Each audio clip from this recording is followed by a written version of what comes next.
అంచేత నిర్వహణ సామర్థ్యం, మేనేజింగ్ ప్రిన్సిపల్స్లో మొట్టమొదటి మాట ఏమిటో తెలుసా? 10 మంది చేత పని చేయించడం అంటే నెత్తి మీద కత్తి పెట్టి పని చేయించడం కాదండి, ఒత్తిడి చేయకుండా ఒప్పించి పని చేయించడం. అది మేనేజింగ్ ఎబిలిటీ. ఇవాళ ప్రభుత్వ రంగ సంస్థల మాట ఎలా ఉన్నా, బయట సాఫ్ట్వేర్ కంపెనీల్లో పరిస్థితులు ఎలా ఉన్నా, టార్గెట్ టార్గెట్ టార్గెట్. ఇదేదో బ్యాడ్మింటన్ గెట్ లాగా టార్గెట్ ఒకటి వచ్చింది, ఇక్కడ చంపేస్తారు వాడిని పట్టుకుని. టార్గెట్ అయిపోయింది, ఇంకో టార్గెట్, ఈ జన్మకు తాగుతుంది ఈ టార్గెట్. ఒక ప్రోగ్రామ్ ఇవ్వగానే ఇంకో ప్రోగ్రామ్, ఒక సబ్మిట్ చేయగానే ఇంకోటి. ఎన్నిలాగా ఇంత చేస్తే పోనీ ఆ కంపెనీలో వాడికి ఉద్యోగం నిలబడుతుందా అంటే, బాగా చేస్తే జీతం పెంచాలి కాబట్టి తీసేస్తారు, చేయకపోతే చేయలేదు కాబట్టి తీసేస్తారు. మొత్తం తీసేయడమే ఉద్యోగం.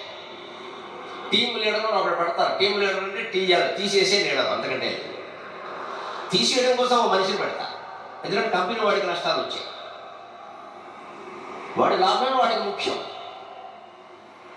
ఇవాళ రకరకాల ట్విట్టర్లు, గూగుల్స్, ఇవన్నీ ప్రైవేట్ కంపెనీలన్నీ బ్రహ్మాండంగా నడుపుతున్నవాడు లక్షల కోట్ల లాభాలు సంపాదించి అంతరిక్ష యాత్రలకి ప్రణాళికలు ఇస్తున్నారు. ఇవాళ ఇంట్లో కూర్చుని ఖాళీగా ఒక్కొక్కడు 10 మందిని చేసుకుని 30 మంది పిల్లల్ని కన్నారు. మీరు చరిత్ర లెక్క చూసుకోండి, నేను చెప్పక్కల. ఇక్కడ ఉన్నవాడిని, ఇక్కడంటే ఈ క్యాంపస్ కాదు, నడుపుతున్నాడు.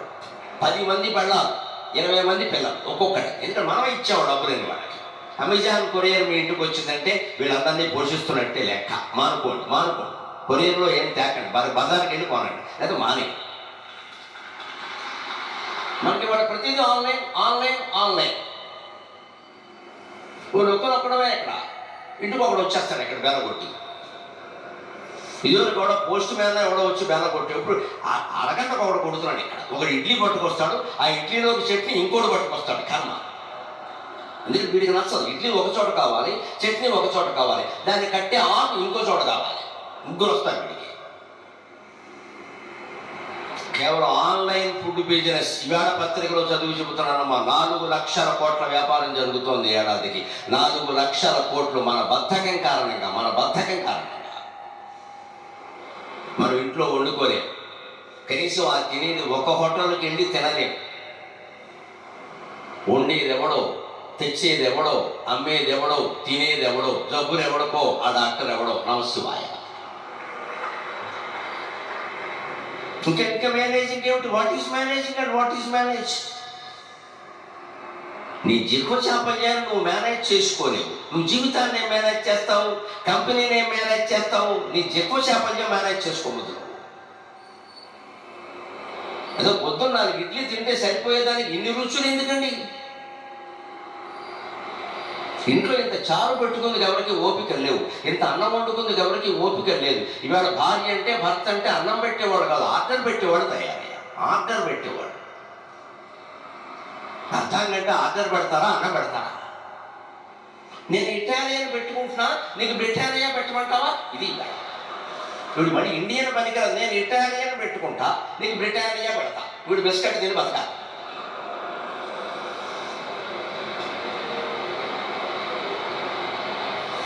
ఆర్డర్లు పెట్టడానికి మనుషులు ఎందుకండి? అన్నం వండి పెట్టాలి కానీ.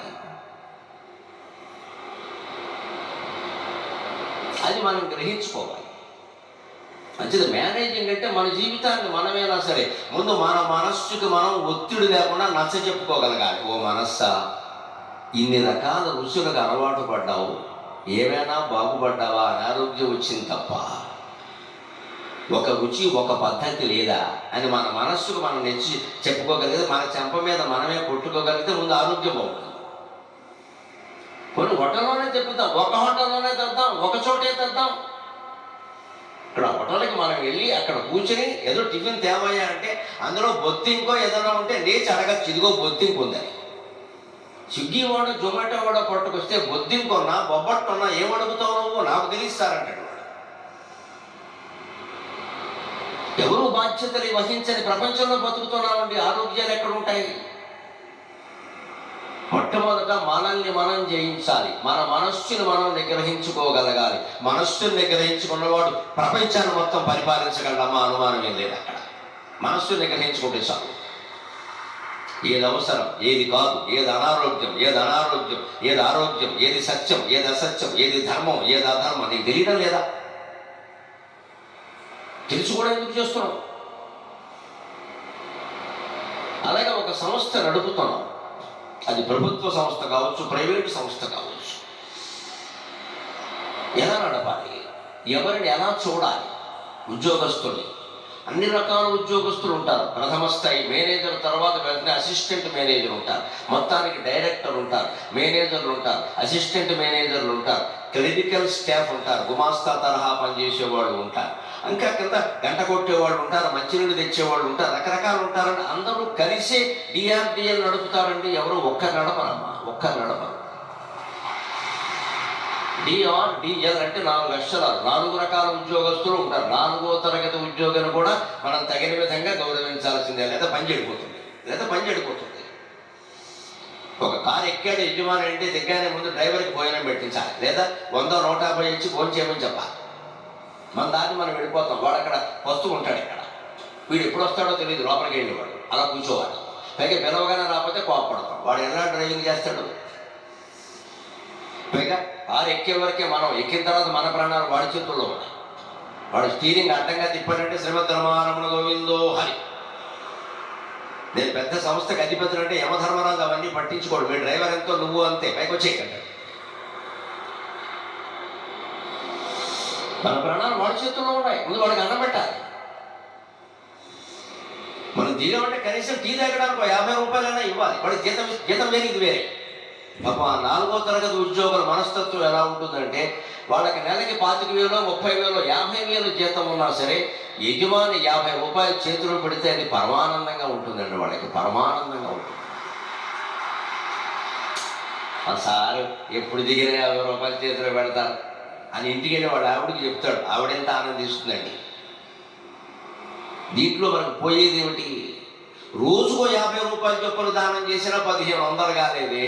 మనం సంపాదించే లక్షల్లో ఇదంతా. మరి ఇవ్వవలసిన దానం అంతా వాళ్ళకే కదా, ఉన్న వాళ్ళకి ఇస్తారేమిటండి? పట్టుకెళ్ళి ఉన్నవాడికి ఎందుకండి? దాతం ఎమితి దానం దీయతే అనుపకారిణి అని భగవద్గీతలోనే చెబుతాడు. దానం ఎప్పుడు చేసినా సరే నీకు ఏమీ సంబంధం లేకపోయినా పర్వాలేదు, నీకు ఏ ఉపకారం చేయకపోయినా పర్వాలేదు, పేదవాడికి ఇచ్చేటప్పుడు ఇచ్చావు కాబట్టి, ఇవ్వాలి కాబట్టి ఇచ్చావు. నాకు ఎక్కువ ఉంది, అతనికి లేదు, ఇచ్చావు, అది ఇంకేం అక్కల, వేరే అర్హతలు ఏమక్కల. ఇచ్చేవాడికి ఉంటే చాలు, పుచ్చుకునేవాడికి దాని అవసరం ఉంటే చాలు ఇవ్వచ్చు, అవసరం లేని వాడికి ఇవ్వకూడదు. అదే చూసుకునే విధానం. అంటే ఆ స్థాయి వాడిని అంతకంటే పై స్థాయి వాడిని ఇంకా పై స్థాయిలో చూడగలిగితే సంస్థ బ్రహ్మాండంగా నడుస్తుంది. దాన్ని సంస్కృతంలో భారవి అనే కవి కిరాతార్జునీయం అనే కావ్యంలో చెబుతారు. సంస్కృతం నేర్పిన వాళ్ళకి పూర్వం పంచకావ్యాలు 5 నేర్పేవారు. ఆ పంచకావ్యాలు చదివితేనే సంస్కృతంలో పండితుడు. పూర్తిగా చదవాలి, కానీ ఒక్కో కావ్యంలో, ఇప్పుడు నేను చెప్పే కావ్యంలో 19, 20 సర్గలు ఉన్నాయి. మాగుడికి శిశుపాల వధ అంటారు, అందులో కూడా ఒక 20 సర్గలు ఉన్నాయి. అన్నీ కష్టం, అందుకని కనీసం సగం పూర్తి చేయాలి. కుమార సంభవంలో 19 సర్గలు ఉన్నాయి, సగం పూర్తి చేయాలి. అవి చదివితే తప్ప ఏమయ్యా పంచకావ్యాలు చదివావా అనేవారు. చదివితే పరీక్ష పెట్టేవారు, గురి చదివితే నమ్మేవారు కాదు. అక్కడ ఆ పలానా శ్లోకానికి అర్థం చెప్పు అనేవారు. పైగా అన్ని కంఠస్థం రావాలి. అందులో భారవి కిరాతార్జునీయంలో ఈ ఒక సంస్థ నడపాలి అంటే ఏ ఉద్యోగుల్ని, ఏ స్థాయి ఉద్యోగుల్ని ఎలా చూడాలి అనేది చెబుతాడు. అది పైగా దుర్యోధనుడి పరిపాలన విధానం, ధర్మరాజుది కూడా కాదు. దుర్యోధనుడు కూడా పరిపాలనలో గొప్పవాడు. ఇతర లక్షణాలు తేడా ఉంటే ఉండొచ్చు, పరిపాలనలో ధర్మరాజు ఎంతో, దుర్యోధనుడు అంతే. పాండవులు వనవాసానికి వెళ్ళినా ప్రజలు పాండవుల మీద ప్రేమతో దుర్యోధనుడిని ద్వేషించారు, కానీ పరిపాలన కారణంగా ద్వేషించలేదు. అంచేది ఈ దేశాన్ని ధర్మరాజు ఎలా పరిపాలించాడో దుర్యోధనుడు అలాగే పరిపాలించాడు, రాముడు ఎలా పరిపాలించాడో రావణుడు అలాగే పరిపాలించాడు. నా దేశం గొప్పదనం అటువంటిది, నా దేశం గొప్పదనం అటువంటిది. రావణుడు కానీ దుర్యోధనుడు కానీ మనకి పురాణాల్లో కనిపించే విలన్స్ ఉంటారే, వీళ్ళు స్త్రీల విషయంలో అన్యాయం చేయొచ్చు, అసూయ పడవచ్చు, యుద్ధాలు చేయొచ్చు, కానీ పరిపాలనలో దోషాలు చేయలేదండి. వాళ్ళు పరిపాలనలో దోషం వెళ్ళలేదు. ఇంకా నిజం చెప్పాలంటే రావణాసుడి దగ్గరే కొన్ని పరిపాలనా సూత్రాలు రాముడు నేర్చుకున్నాడని కూడా అంటారు.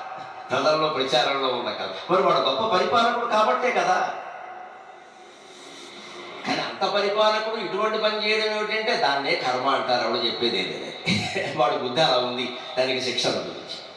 కానీ దుర్యోధనుడైన ధర్మరాజైన పరిపాలన ఎలా ఉండేది అంటే, సఖీనివ ప్రీతి విజోను జీవినక, సఖీనివ ప్రీతి విజోను జీవినక, సఖీనివ ప్రీతి విజోను జీవినక, సమానమానాం సుహృదశ్చ బంధుభిః, సమానమానాం సుహృదశ్చ బంధుభిః, ససంతతం దర్శయతే గతస్మయక, ససంతతం దర్శయతే గతస్మయక, కృతాధిపత్యామివ సాధు బంధుతాం, కృతాధిపత్యామివ సాధు బంధుతాం, సఖీనివ ప్రీతియుజగ అనుజీవినక.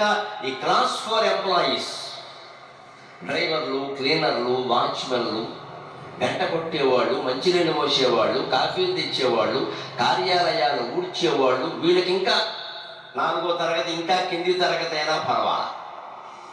వారిని ఎలా చూసేవాడు అంటే